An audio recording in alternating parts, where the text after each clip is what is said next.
Bonjour à tous. Alors j'espère que tout le monde m'entend bien. Avant d'aller plus loin, je vous invite à m'écrire dans l'espace de chat que vous avez à droite de votre écran pour me dire si tout fonctionne bien de votre côté, si vous me voyez bien, m'entendez bien.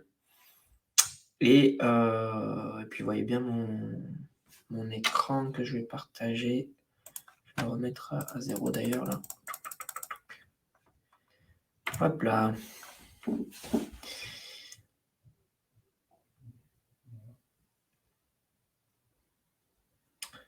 Super, merci Stéphane, bonjour.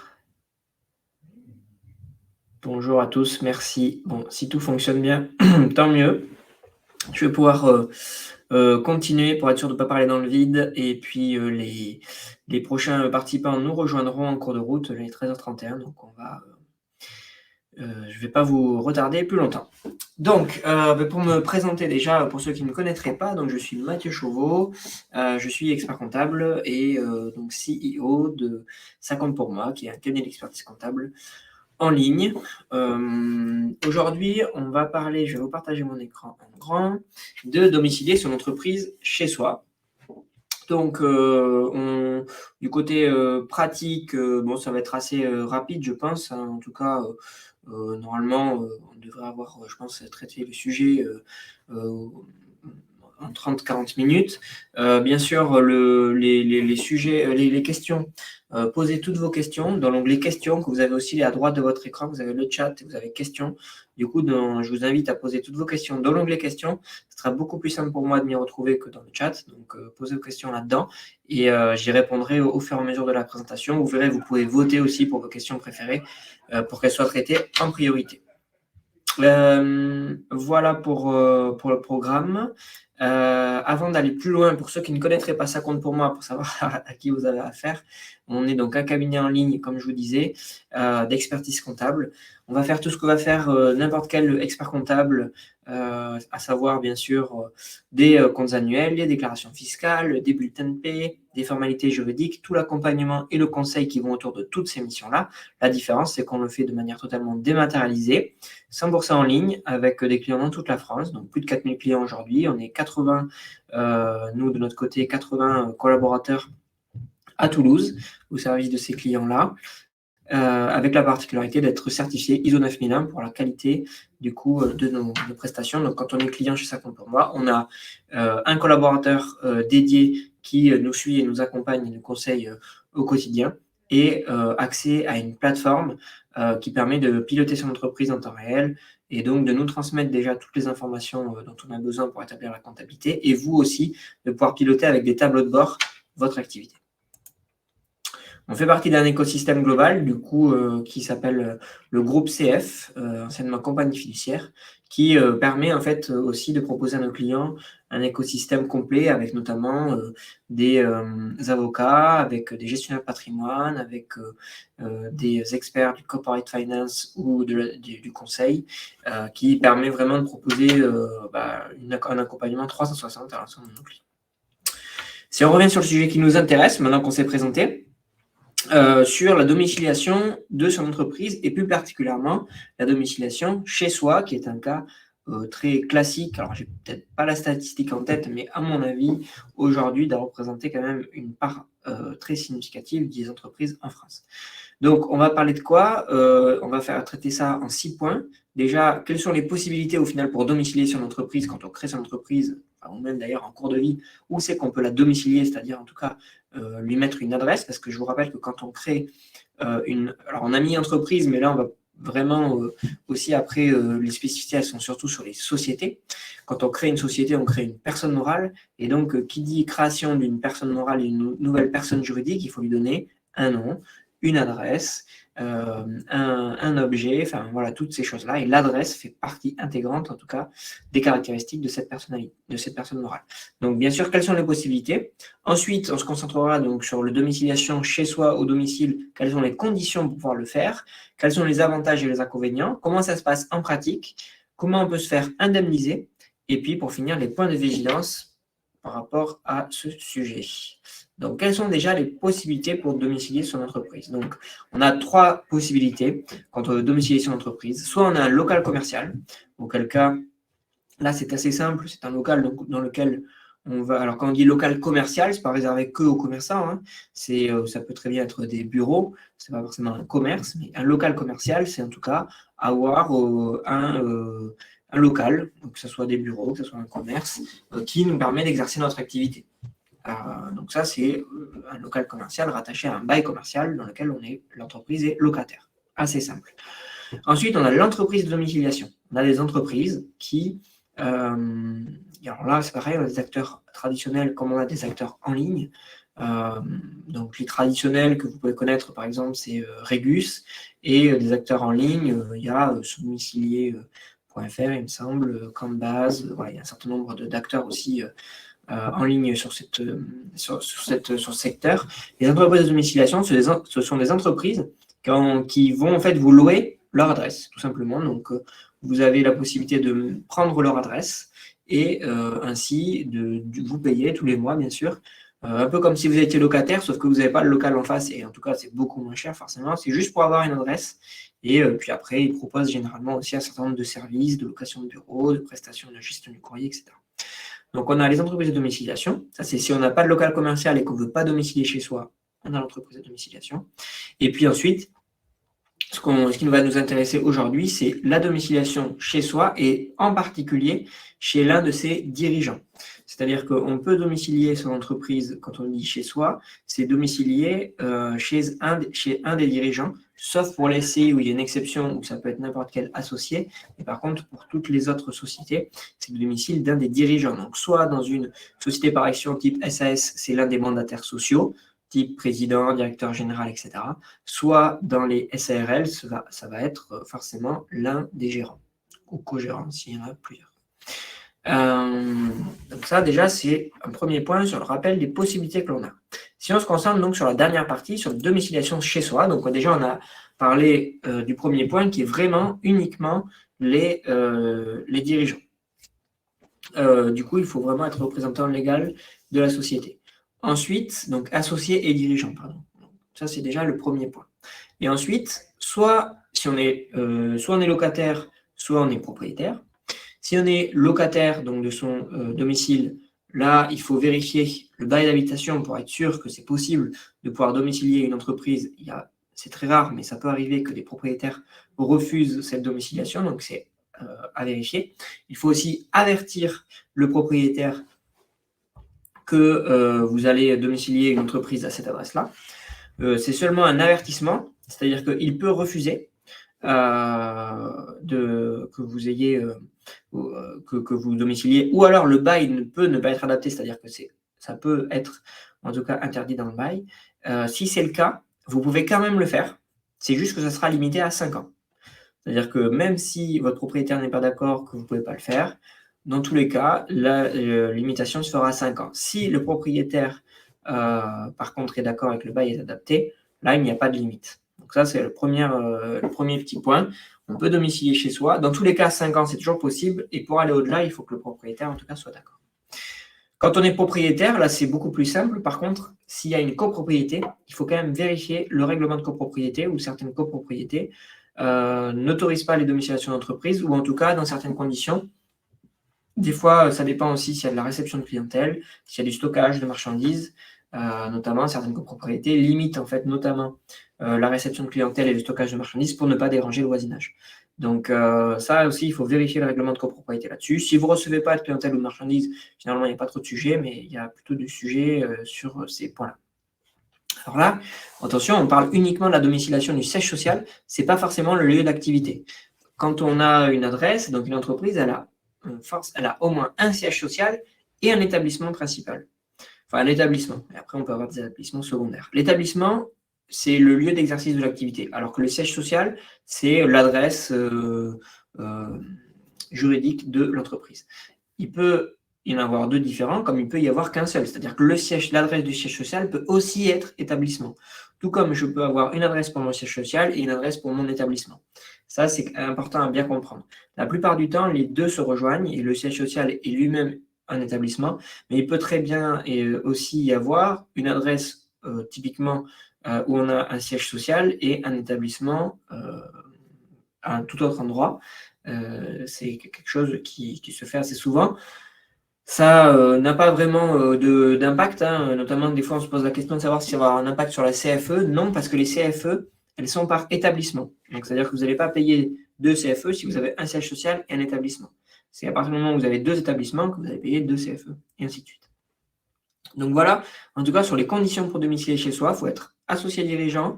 Si on est locataire, on peut le faire dans tous les cas pour 5 ans, et au-delà, il faudra l'autorisation du propriétaire à bail adapté. Et si on est propriétaire, il faut bien que la copropriété nous l'autorise. Donc, quels sont les avantages et les inconvénients de domicilier chez soi? Le vrai avantage, bien sûr, c'est la simplicité.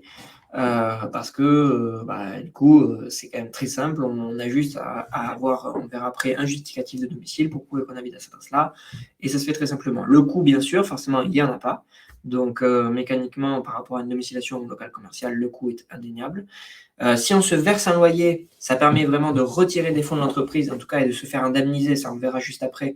Mais le vrai avantage de l'indemnisation, c'est qu'en fait, on sort des fonds de l'entreprise, c'est-à-dire que l'entreprise nous paye un loyer sans pour autant avoir des charges sociales, contrairement à une rémunération. Et pour autant, on génère bien une charge déductible, puisque le loyer va être une charge qui va être déductible du résultat fiscal de l'entreprise. Contrairement à des dividendes, bien sûr, où ça ne génère pas de charge déductible et donc ça génère de l'impôt sur les sociétés. Donc le vrai avantage du loyer, c'est que c'est en fait plus intéressant fiscalement parlant que de la rémunération ou des dividendes. Par contre, bien sûr, il faut que ça reste mesuré et il faut qu'on se verse, on le verra juste après, un loyer raisonnable pour ne pas être requalifié justement en rémunération. Mais bon, c'est un vrai avantage, en tout cas fiscal, sur ce point de vue du loyer, parce que, on le verra après, le loyer, c'est une charge, en tout cas pour l'entreprise qui est déductible du résultat, et c'est imposable pour le dirigeant, mais c'est imposable avec uniquement la partie impôt sur le revenu et donc pas la partie charge sociale. Ensuite, on a la possibilité de prendre à la charge de l'entreprise du mobilier, des agencements, des aménagements s'ils sont nécessaires à l'activité ou à l'installation. Donc, je m'installe chez moi et j'ai besoin d'aménager un bureau, d'acheter du mobilier, etc. Bien sûr, je peux le faire prendre en charge par l'entreprise parce que c'est dans le cadre de mon activité. Et on n'a pas d'impact sur l'aide au retour à l'emploi. Si vous avez des indemnités chômage et que vous avez créé votre entreprise, si vous versez une rémunération, ça va avoir un impact parce que le Pôle emploi va vous dire, en fait, si vous avez une rémunération, on va vous adapter en contrepartie vos indemnités. Le loyer ne rentre pas là-dedans, dans le sens où c'est un revenu pas du travail. Ce n'est pas un revenu du travail, pardon. Je vois qu'il y a des questions qui se posent sur le chat, a priori, et je rappelle peut-être que, en tout cas pour les personnes qui peut-être n'étaient pas encore arrivées, je vous invite à poser toutes les questions dans l'onglet questions pour être sûr de bien s'y retrouver après par la suite. Dans le chat, c'est un peu, sinon, c'est un peu compliqué. Donc, au niveau après des inconvénients, on a déjà la nécessité de transférer le siège si on déménage. Forcément, si on met le domicile chez soi et qu'on déménage régulièrement ou qu'on sait qu'on va déménager, on va avoir la nécessité de transférer le siège. Et donc, le transfert de siège, c'est un coût, c'est du temps, c'est de l'administratif. Quand on change des choses juridiques, malheureusement, en France, c'est pas très simple. Donc, ça, c'est un petit inconvénient quand même là-dessus. La limitation peut être à 5 ans, on l'a vu dans certains cas. Donc, ça peut être un inconvénient si on ne remplit pas toutes les conditions, parce que, bon, certes, on repousse le problème, mais bon, dans 5 ans, si on sait qu'on aura forcément déménagé dans 5 ans, c'est bon, mais sinon, en tout cas, il faudra trouver une solution. La crédibilité, des fois, c'est vrai que ça peut être avancé. Il y en a certains, en tout cas, qui ne veulent pas avoir leur adresse personnelle qui soit, en tout cas, le domicile de l'entreprise également, pour ne pas confondre, en tout cas, les deux, et pour ne pas aussi donner des fois, en tout cas à l'inverse, avoir un local commercial ou une domiciliation qui sont souvent dans des voies un peu prestigieuses, amène un peu plus de crédibilité. Après, est-ce que encore en 2022, aujourd'hui, ça a du sens? Je suis pas sûr. À l'heure du télétravail, du flex office et puis des entrepreneurs de plus en plus nomades, je ne sais pas s'il y a vraiment un sujet là-dessus, sachant que, je le redis bien à tout le monde, dans tous les cas, votre adresse en tant que dirigeant, elle sera sur le CABIS. Même si vous ne mettez pas l'adresse de l'entreprise chez vous, il y aura votre adresse sur le CABIS, parce que si vous regardez votre CABIS, peut-être si vous n'avez jamais vu un, en tout cas, regardez un CABIS sur Paper, sur Infogreffe, vous verrez qu'en fait, il y a d'abord tout en haut le nom de l'entreprise, l'adresse, le siège social de l'entreprise. Ensuite, il y a les dirigeants avec leur date de naissance, lieu de naissance et leur adresse personnelle.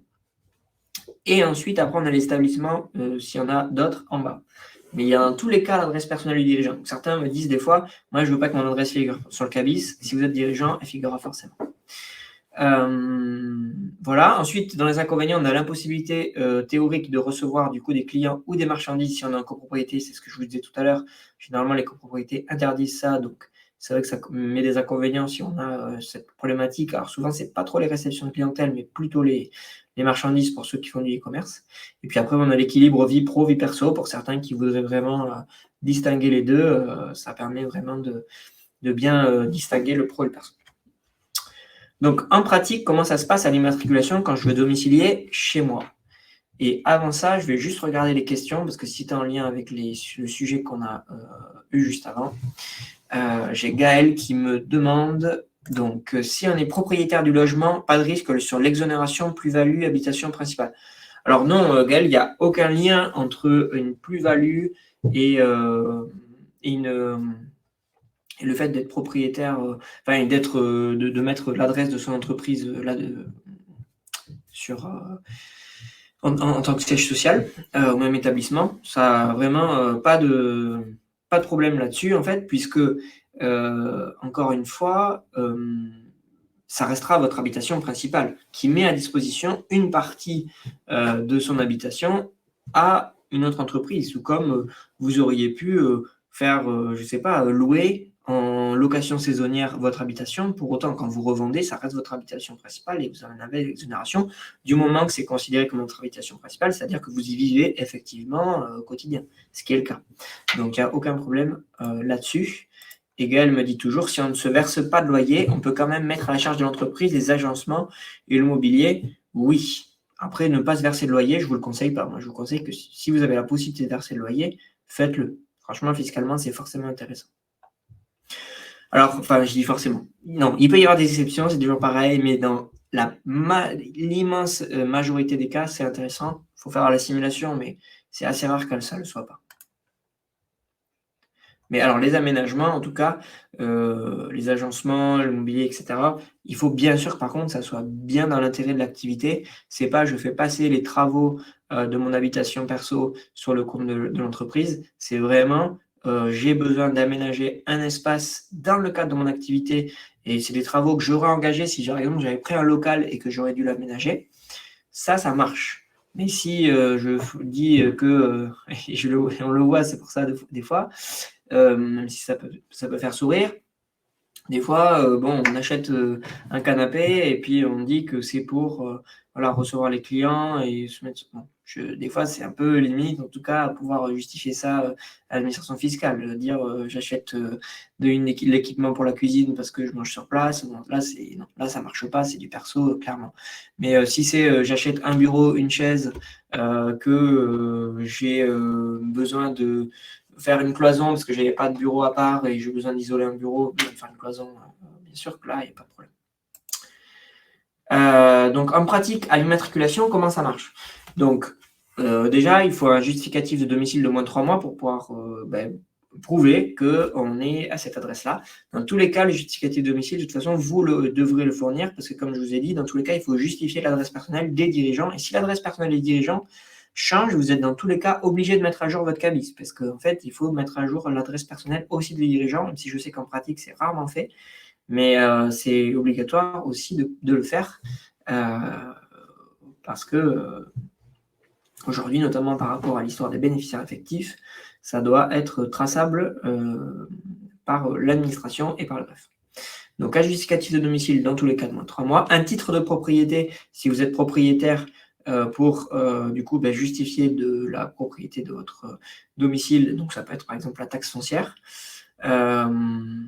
Et puis ensuite, une autorisation de domiciliation de la société ou du bail commercial. Donc ça, c'est soit il y a un bail commercial, auquel cas, bon, c'est pas compliqué.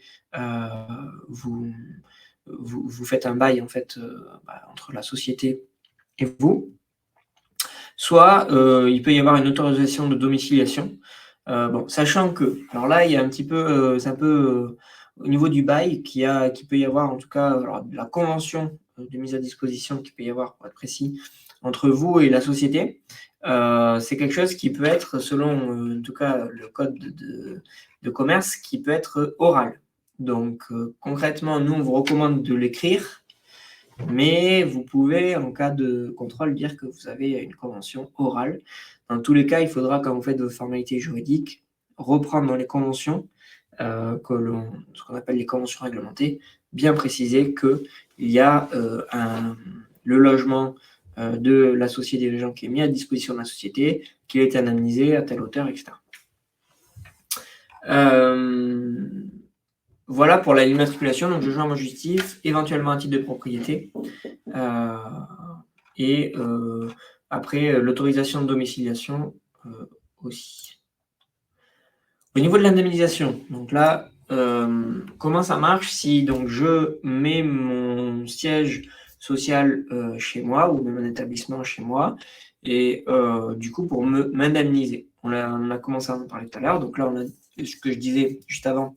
On doit faire, alors écrit ou oral, une convention de mise à disposition ou un bail commercial si du coup il y a un loyer qui est versé avec du coup des quittances de loyer aussi pour justifier les loyers qui sont versés. Donc ça, c'est que si vous versez un loyer. Si vous ne versez pas de loyer, vous n'avez pas besoin de faire cette convention ou ce bail. Ensuite, comment on définit le montant de ce loyer? Il faut que ça, pour faire très simple, il faut que ça reflète le marché. Donc, il faut que vous partiez du principe que c'est comme si vous deviez louer cette partie de votre habitation à quelqu'un de totalement extérieur, une entreprise extérieure qui viendrait en fait qui chez vous chaque jour et qui louerait un bureau. Combien vous pourriez lui louer? Donc, comment on définit ça? Vous regardez la valeur locative de votre logement au global. Vous dites en fait, si demain je loue la totalité de mon habitation, combien je peux le louer? Donc là, j'ai pris un exemple. Par exemple, j'ai 100 mètres carrés. Je sais que je peux le louer 1 000 € par mois.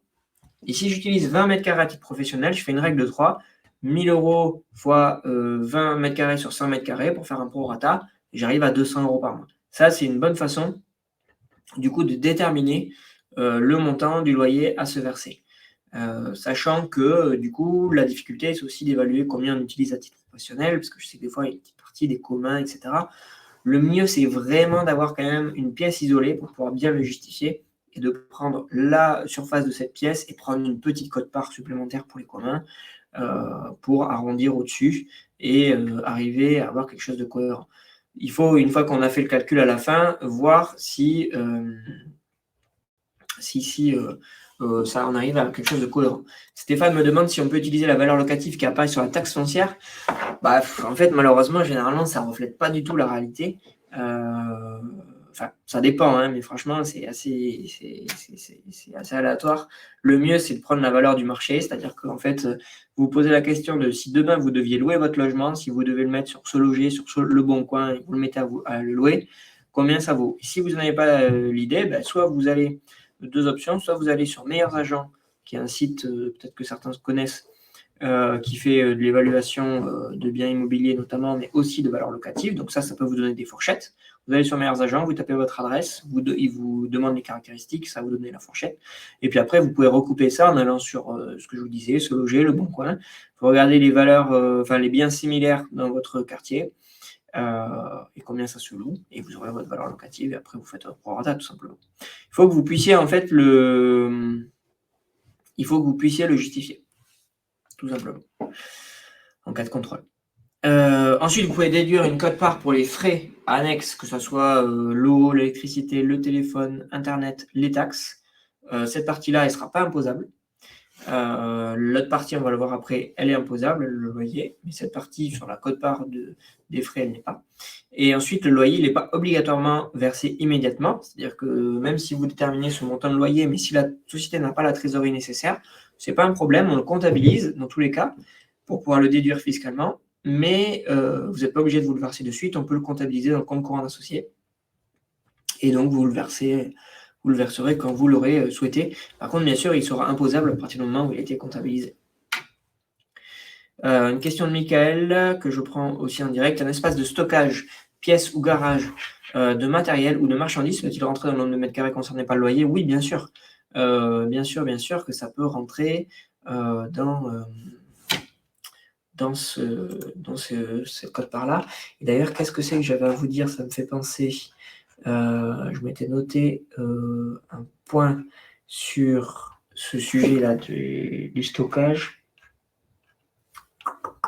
qui était important. Il me semble que c'est parce que le stockage, je vais le retrouver, ne doit pas être fait au siège social, mais à l'établissement. C'est-à-dire que si vous avez un endroit où vous avez votre siège et un endroit où vous avez votre établissement, qui sont deux endroits différents, le siège ne doit pas servir de lieu de stockage. Mais bon, je pense que dans votre cas, vous avez le siège qui fait aussi office d'établissement. Je vérifie quand même, c'est où l'histoire du stockage.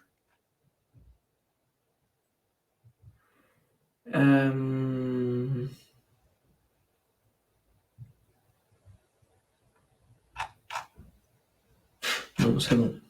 Oui, c'est ce que je dis.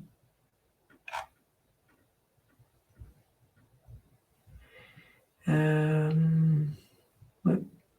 Ah voilà. Non, ouais, c'est ça. C'est ça, ce que je vous ai dit. Et Mickaël qui me dit comment calculer et justifier la quote-part des frais, internet, énergie, etc. Voilà, c'est pareil. De toute façon, c'est du bon sens. Hein. C'est toujours, il n'y a pas de règle. C'est du bon sens. Il faut pouvoir le justifier en cas de contrôle. Donc, le mieux, c'est de soit vous reprenez la même quote-part que vous avez utilisée pour les mètres carrés. Donc, si vous utilisez 20%, bah, vous faites 20% des frais. Soit vous justifiez que dans certains cas, il y a une clé de répartition différente.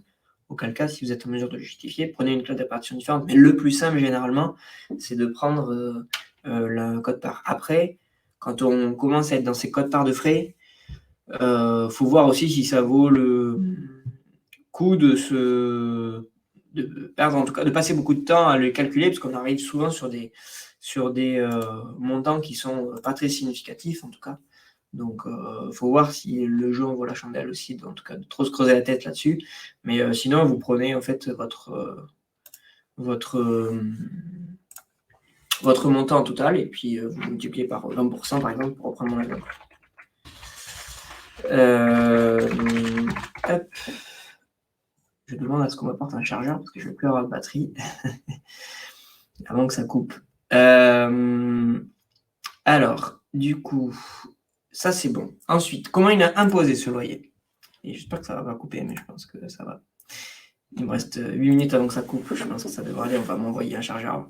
Donc, comment il est imposé ce loyer? Ça, c'est ce qu'on a commencé un petit peu à voir. Mais en tout cas, au niveau si on rentre dans les précisions de l'impôt sur le revenu, en fait, soit on est propriétaire, soit on est locataire. Donc là, il faut faire la distinction entre les deux. Ah, on m'apporte le chargeur. Cool. Merci. C'est bon, du coup, ça va nous laisser un peu de répit. Je vous le branche, excusez-moi, les aléas du direct.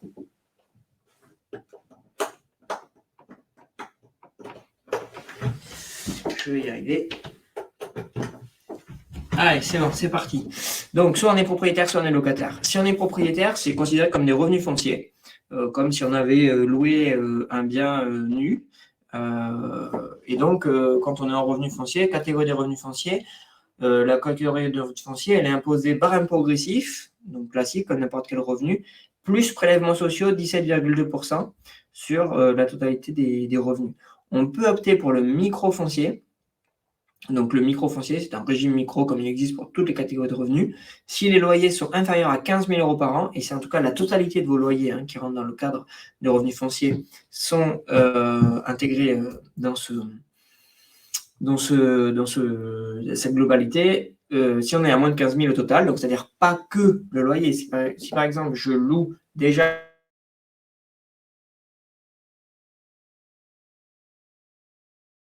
j'ai d'autres revenus fonciers,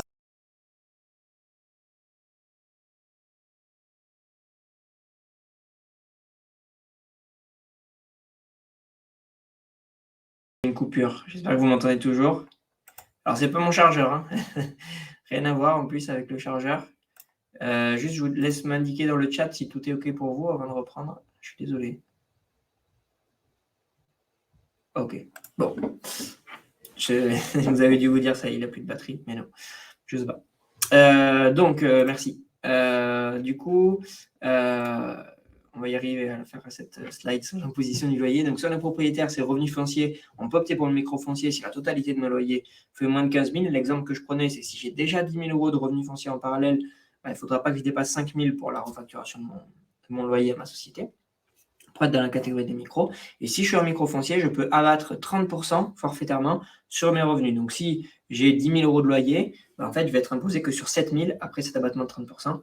Et ça me permet, du coup, généralement, c'est plus avantageux que le réel quand on est sur ce type de loyer, parce qu'au réel, on ne va pas avoir grand-chose à déduire en face, contrairement à une location à l'extérieur. Et là, le micro est intéressant. Donc, soit c'est ça, soit si on est locataire, c'est en micro BNC, donc bénéfices non commerciaux si le bien est loué nu, et si le bien il est loué meublé, c'est du micro BIC, bénéfices industriels et commerciaux. Ça ne change rien au niveau de l'imposition, c'est exactement la même, c'est juste que les seuils du micro sont, enfin les abattements pardon, sur le micro ne sont pas tout à fait les mêmes sur les montants des abattements. C'est micro BNC en tout cas c'est la même chose, c'est juste que le micro BIC il est à 50% au lieu de 30%. Et bon, en même temps, vous louez meublé, donc logique qu'il y ait un abattement un peu plus important parce que ça vous coûte un peu plus cher en tout cas de le mettre à disposition. Mais ça, c'est si on est locataire et qu'on loue meublé. Donc, ça fait quand même quelques conditions. Si on est une entreprise individuelle, le loyer n'est pas imposable à titre personnel. C'est-à-dire que je peux là, c'est vraiment tout bénef. Si on est une entreprise individuelle, je peux déduire ma quote-part de loyer dans mon entreprise et ne pas imposer en contrepartie dans mon foyer fiscal personnel. Et là, c'est tout bénef. Si on est en société, je déduis dans ma société, donc je fais une économie d'impôt sur les sociétés parce que je génère une charge déductible du résultat fiscal, et moi j'impose de mon côté. Alors vous devez vous dire, ah ouais, mais si du coup j'impose de mon côté, ça ne vaut pas le coup. Ben, en fait, comme je vous disais tout à l'heure, si ça vaut le coup, parce que vous allez certes payer de l'impôt, mais si vous aviez sorti la même chose en rémunération, vous auriez payé de l'impôt aussi, et vous avez payé des prélèvements sociaux à 17,2%, alors que si vous aviez pris une rémunération, notamment en tant que TNS, par exemple, qui est le plus avantageux en tout cas de ce côté-là, vous auriez payé à peu près 40% de cotisation sociale, contre 17,2%, vous voyez ici. Donc là, il n'y a pas trop de débat. Le loyer, en tout cas, fiscalement, ça vaut le coup, c'est ce que je disais tout à l'heure, ça vaut le coup de le passer. Il peut y avoir des exceptions dans certains cas, j'essaye de trouver un cas d'école, mais par exemple, d'une personne qui se rémunère pas, et qui est en SAS par exemple, qui ne se rémunère pas, mais qui a déjà des revenus assez importants en parallèle, du coup là, ça ne vaut pas forcément le coup parce qu'en fait, quand on fait l'arbitrage et qui est dans le taux réduit de d'IS à 15%, et quand on fait l'arbitrage entre l'économie d'IS et l'impôt sur le revenu que ça aurait généré parce qu'on est déjà dans une tranche haute, là, ça ne vaut pas le coup. Mais par contre, quand on se rémunère déjà et que l'arbitrage se fait entre guillemets entre loyer et rémunération, c'est une forme de rémunération comme une autre qui est intéressante. Généralement, quand on veut vraiment prendre le panel total de toutes les rémunérations possibles, en tout cas pour sortir de l'argent de son entreprise et pour optimiser, on a le volet rémunération, le volet dividende, le volet loyer, le volet éventuellement indemnité kilométrique si on se déplace à titre personnel. Et puis, on a aussi après, quand on veut vraiment bien pousser, des volets comme l'épargne salariale ou autre. Mais ça fait partie en tout cas de tous ces volets-là. Donc voilà pour l'imposition des loyers, j'espère que c'est clair pour tout le monde. Et le dernier point, n'hésitez pas à poser vos questions, les points de vigilance, donc il y en a deux, c'est au niveau donc, de l'assurance habitation et ça peut vous paraître tout bête, mais en tout cas c'est la boîte aux lettres. Le premier point de l'assurance, en fait, c'est que vous devez prévenir votre assurance que vous domiciliez votre entreprise chez vous. Ça ne va pas vous impacter notamment les cotisations, mais vous devez les prévenir parce qu'en cas d'incident,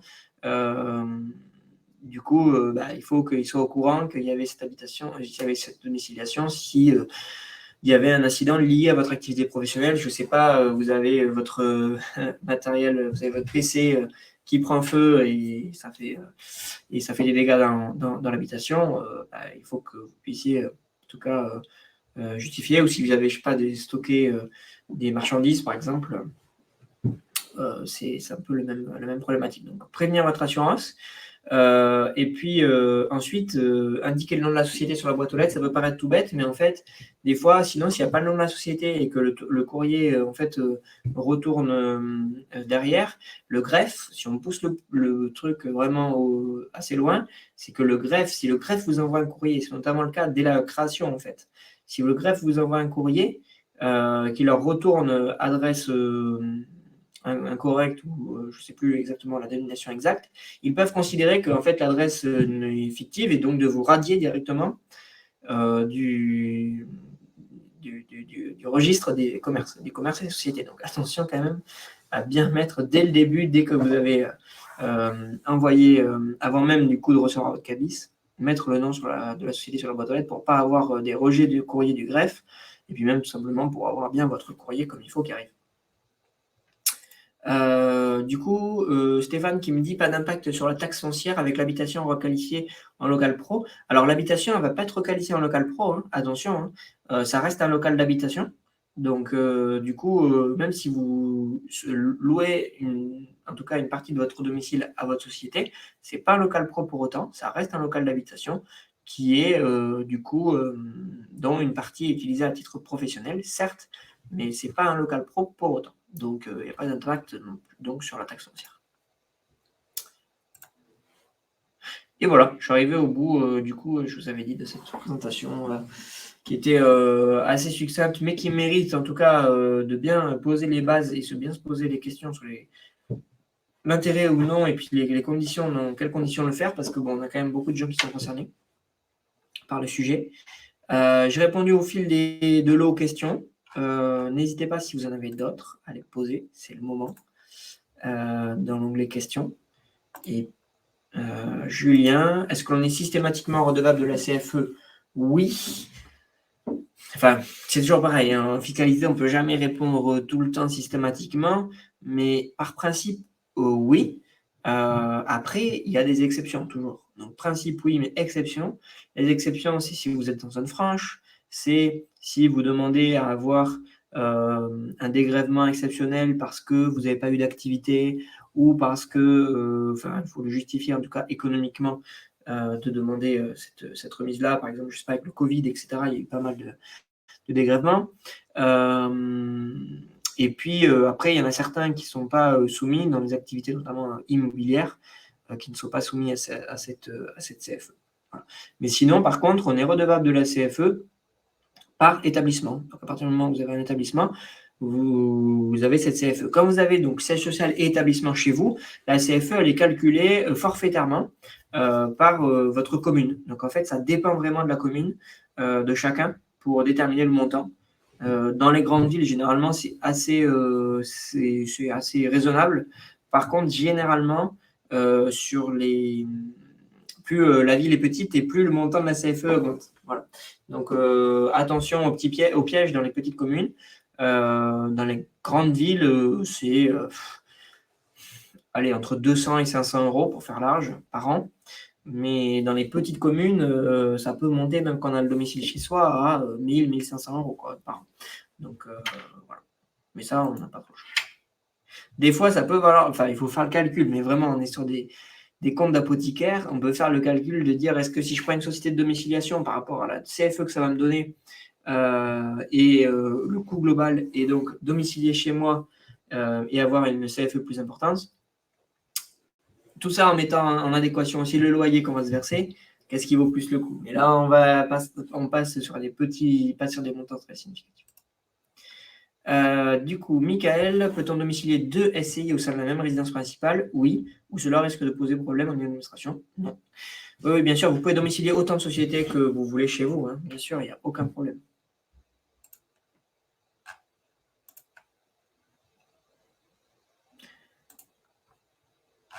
Bon, écoutez, allez-y hein, si vous avez d'autres questions. J'ai encore 5 minutes.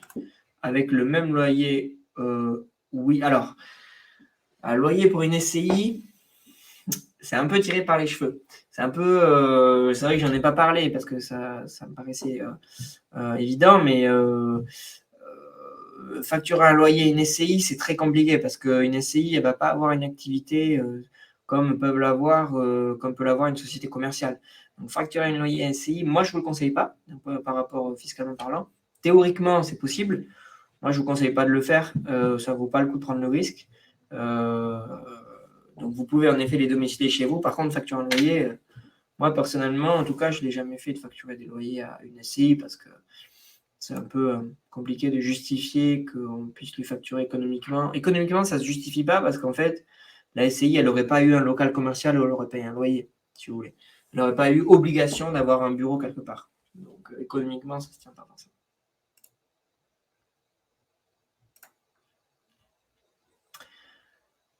Bon, bah, écoutez, j'ai fait le tour. Je vous remercie à tous d'avoir été nombreux à nous suivre aujourd'hui. Vous allez recevoir automatiquement le replay par mail juste après. Là, dès que je vais couper, vous recevez dans 10-5 minutes le replay. Et puis, n'hésitez pas à aller faire un tour sur notre page Livestorm pour voir tous les prochains webinars. Je crois que dans 2 semaines, c'est quoi faire de mon bénéfice. Oui, je crois que c'est ça, c'est quoi faire du bénéfice de ma société. Donc là, on verra quand c'est que ça vaut le coup de se prendre une dividende, quand c'est que je m'en réserve, si je m'en réserve, qu'est-ce que je peux me distribuer, comment c'est imposé, etc. Bref, il y a tous ces sujets-là qui vont être des sujets là importants pour ceux qui clôturent le 31 décembre qui arrivent. Et puis après, j'ai plus en tête, mais je vous invite à aller voir sur notre page pour tous nos prochains webinaires. Et puis, vous avez notre site, vous avez plein de ressources, www.50%.fr pour plus d'infos. Merci à tous et très bonne journée.